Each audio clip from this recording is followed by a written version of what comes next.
네, 안녕하십니까. 선을 넘은 녀석 박이성이라고 합니다.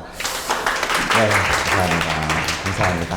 저는 이제 함경북도 해령이라는 곳, 한반도에서 제일 끝에 있는 곳에서 태어나서 근 20년간 살다가 국경선, 네, 오늘의 주제가 사실 선이기 때문에 선이라는 얘기를 굉장히 많이 하겠습니다. 국경선을 넘어서 대한민국으로 왔습니다. 사실 뭐 오는 가정 굉장히 힘들고 많은 사람들이 한 번쯤은 아마 들어보셨을 거예요. 북한에서 오는 가정 굉장히 힘들다. 목숨까지 걸고 온다. 맞는 말입니다. 그 말에 전적으로 동의하고요. 저 또한 목숨 걸고 왔고 저희 어머니는 무려 그 목숨에 위협이 생기면 목숨까지 끊겠다라는 생각을 극약까지 가지고 왔지만 다행히 그런 걸 쓰는 일은 없었습니다. 자, 제가 오늘 이 자리에 선 것은 북한의 뭐 인권에 대해서 북한의 인권 침해, 북한 주민들의 힘듦, 탈북 과정 이런 여러분들이 어디서 한 번쯤 다 들어보셨을 것 같은 그런 얘기 하러 나온 거 맞습니다. 네. 하지만 저는 오늘은 좀 어처구니 없으면서도 좀 여러분들이 들으면서 그래? 약간 이런 주제를 좀 얘기를 좀 하려고 합니다. 네, 어떤 얘기냐면 제가 그 중국을 걸쳐서 이제 한국까지 쭉 오는 기간이 한 6개월 정도 걸렸고 한 6,000km의 시간을 걸려서 왔습니다. 그 오는 과정에 뭐 정말 많은 일들이 있었지만 여러분들 오늘 사실 재미없을 수도 있기 때문에 사실상 해외여행을 가는 얘기구나, 해외에 가서 여행한 경험을 얘기하는 거구나 이렇게 들으시면 지금 뭐 코로나 시국에 조금은 더 흥미로운 주제가 아닐까 싶어요. 그래서 그런 얘기를 좀 하려고 합니다. 자, 제가 이제 여러분들 만약에 해외여행 간다 어떻습니까? 너무나도 설레고 즐겁잖아요. 해외 못 가본 지가 지금 거의 1년 되니까 더 아마 설레실 거예요. 저 또한 똑같았습니다. 북한이라는 폐쇄적인 국가에서 20년 넘게 살다가 이제 밖으로 나오다 보니까 모든 것이 다 황홀했습니다.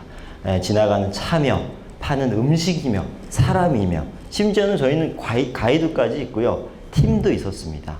거기 안에는요. 다리가 부러져가지고 철심을 박은 40대 아저씨도 있었고요.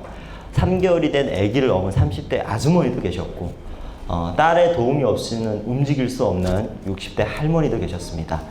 거기에 가이드까지 있었죠. 굉장히 다이나믹한 팀이었습니다. 저희는 그렇게 해서 저희는 중국의 연길부터 해서 그리고 중국의 신량, 북경 그리고 중국의 최남단인 곤명해서 이제 라오스를 넘어서 태국까지 가는 일정이었습니다. 뭐 중국 대륙 굉장히 넓은 곳이고 여러분들이 알다시피 굉장히 큰 곳이어서 뭐 3일 동안 기차도 타고요. 여러 가지 힘든 상황을 걸치면서 이제 출발을 했습니다. 모든 상황이 저는 굉장히 즐거웠고 기대가 차 있었습니다. 하지만 여러분들 해외여행 갈 때 가지고 꼭 가야 되는 게 뭡니까?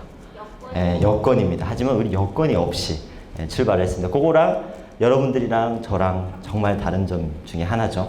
그렇게 해서 저희는 뭐 가이드의 말을 따라서 태국까지 가는 여정에 이제 나섰습니다. 자, 이렇게 해서 쭉 가는데요. 굉장히 모든 상황이 다 안전이 보장되지 않는 상황이기 때문에 조심하고 또 조심해야 됐습니다. 하지만 저희는 라오스에서 이제 미얀마에서 라오스로 넘어서 태국까지 가는 요 곳에서는 메콩강이라는 강을 하나 넘어야 됩니다. 혹시 메콩강이랑을 보신 분들이 혹시 있는지 모르겠지만요. 굉장히 크고 웅장하고 공포감을 주기에는 충분한 비주얼을 가진 강입니다. 이 강을 딱 도달했을 때 브로커가 이런 얘기를 했습니다. 메콩강에는 악어가 사니까 여러분들이 메콩강에 빠지면 우리는 도와줄 수가 없고 큰 위험에 처할 수 있으니까 조심해라. 지금까지 저희는 계속 조심했거든요. 더 이상 어떻게 뭘 더 조심해라는지. 아무튼 저희는 브로커의 말을 믿을 수밖에 없었습니다. 자, 그래서 저희는 미얀마에서 라오스로 국경을 넘어서 가는 그 길 동안에 저는 이제 길이 없는 그런 산을, 정글을 7시간을 헤쳐서 가야만 했습니다. 저는 이제 난생 처음 동남아 날씨를 처음 느꼈기 때문에 편하기 위해서 쪼리에 탱크탑을 입고 마치 여러분들이 여행하듯이 저도 그렇게 한번 걸어가 봤습니다. 왜냐? 가이드는 어떤 날씨와 또 어떤 길을 간다 전혀 저희한테 말을 안 해줬거든요. 그래서 저는 길이 없는 정글을 쪼리를 싣고 7시간을 걸었기 때문에 영원히 반쯤 가출을 한 상태였습니다. 그럼에도 불구하고 가이드한테 저희는 불평 한마디 못했습니다. 왜냐? 메콩강에 악어가 산다. 목숨이 왔다 갔다 한다. 언제 불평할 그런 여유가 없었습니다. 왜냐? 악어한테 잡아먹지 않아야 된다는 생각, 그 일념으로만 버텼습니다. 자, 메콩강면에 도달을 했습니다. 우린 팀이 있었죠. 저는 이제 쪼리를 신고 걸었고 탱크탑을 입고 이 정글을 걸었기 때문에 피가 엄청 많이 나오고 있었습니다. 느낌 있게 이렇게 스크래치가 딱 나 있었는데 우리 팀원들은 절대 그걸 저한테 아프냐 이런 걸 물어보진 않았습니다. 악어가 피냄새를 맡으면 온다라는 어디 지식을 어디쯤 한 번씩 들은 사람들이었기 때문에 저를 정말 원수 쳐다보도 쳐다봤습니다. 전 또 눈치가 굉장히 빠른 편이에요. 그렇기 때문에 최대한 물에 발이 닿지 않게 저희를 맞이해준 보트를 타고 메콩강변에서 태국까지 2시간 40분을 달려서 도착을 했습니다. 다행히 저희는 악어한테 물려 죽지 않고 태국까지 트라이앵글이라는 태국의 시작점에 도착을 했습니다. 가이드가 내리자마자 딴짓거리 하지 말고 경찰서 찾아가서 북한에서 왔으니까 저희 살려주세요. 하라는 대로 똑같이 했습니다.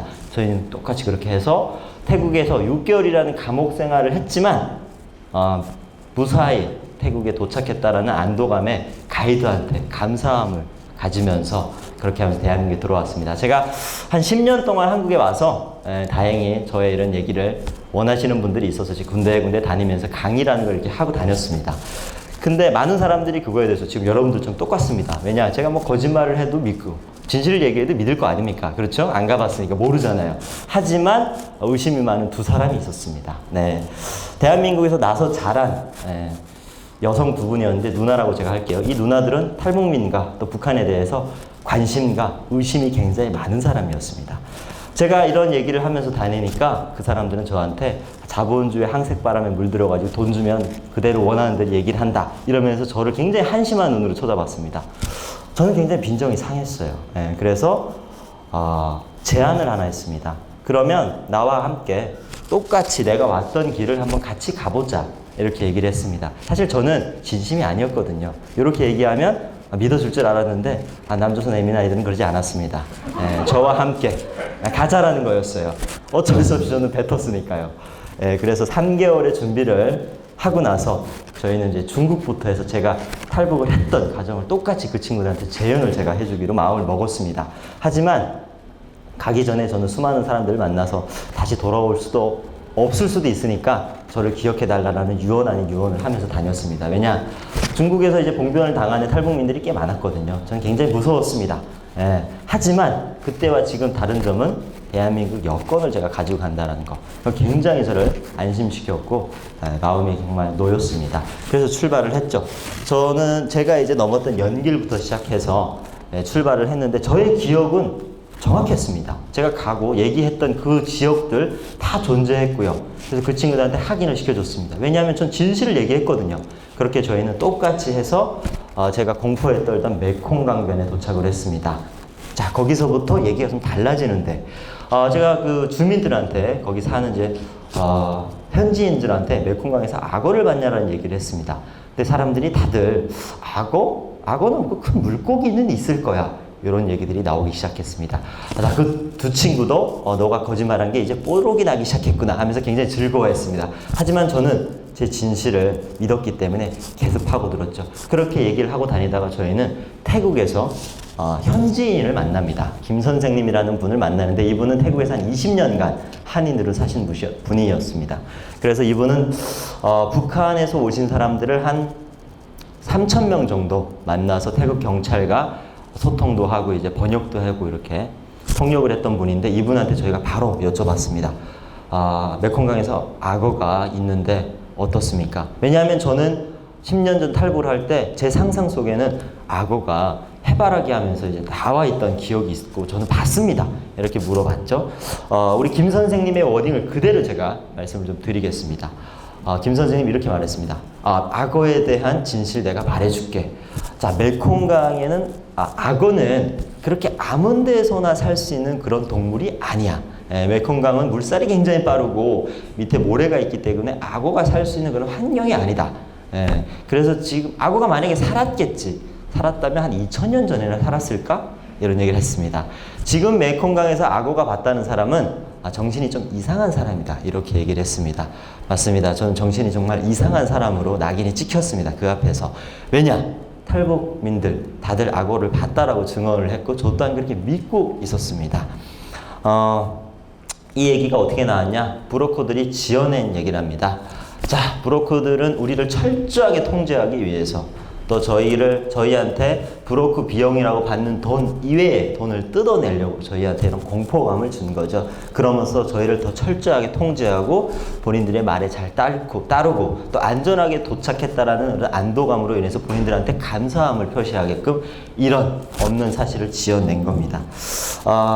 제가 오늘 뭐 여러분들 앞에서 이런 얘기를 하는 게 북한에 탈북을 해서 오는 과정, 탈북민들이 뭐 어렵게 살고 한국에 와서 정착하고 이런 얘기를 하고 싶었던 게 아닙니다. 저는 이 얘기를 듣고 또 이 얘기를 가지고 다큐멘터리를 만들면서 하고 싶었던 얘기는 우리는 어디서 어떻게 만들어진 얘기 또 왜곡된 얘기로 인해서 우리는 그 공포감에 그렇게 믿고 있고 많은 사람들한테 저는 얘기를 하고 다녔다는 거죠. 그런 사실이 있었다라고. 근데 지금도 저는 이런 공포에 사로잡혀서 왜곡된 진실에 살고 있지 않냐라는 생각을 합니다. 어디서 왔는지 어떻게 만들어졌는지 모르는 우린 그런 진실이 아닌 진실에 마주 앉아서 사람들은 그게 맞다고 생각하고 그렇다라고 우리는 나도 모르게 내 자신을 속이면서 살고 있지 않나라는 그런 생각을 합니다.